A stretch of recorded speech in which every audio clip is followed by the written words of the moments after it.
Secunderabad cantonment నియోజకవర్గం ward 3 పరిధిలోని కార్ఖానాలు నిర్వహించిన ఇఫ్తార్ విందులో బీఆర్ఎస్ సీనియర్ నాయకురాలు నివేదిత పాల్గొన్నారు. కంటోన్మెంట్ బోర్డు మాజీ సభ్యురాలు అనితా ప్రభాకర్తో కలిసి ఇఫ్తార్ విందుకు హాజరయ్యారు. ముందుగా ముస్లింలందరికీ రంజాన్ పండుగ శుభాకాంక్షలు తెలిపారు. ఈ సందర్భంగా నివేదితను ముస్లిం పెద్దలు ఆశీర్వదించారు. ఈ కార్యక్రమంలో అఖ్తర్, ఫహీం, ఇమ్రాన్, అహ్మద్, సయీద్, షారూక్ తదితరులు పాల్గొన్నారు.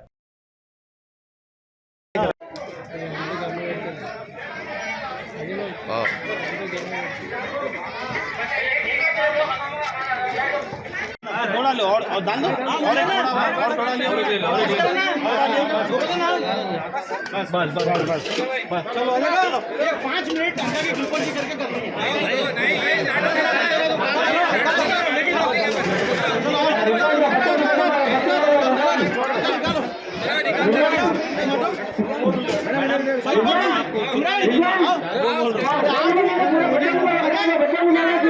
जरा जरा आमिर हां भाई चलो चलो और चलो बस जी अरे डालने दो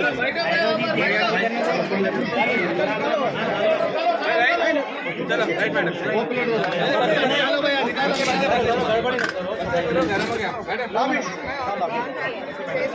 भाई भाई गए अरे राव जी अरे लो भाई चलो करो चलो करो मैडम को ऊपर लिख देंगे 1 मिनट 2 मिनट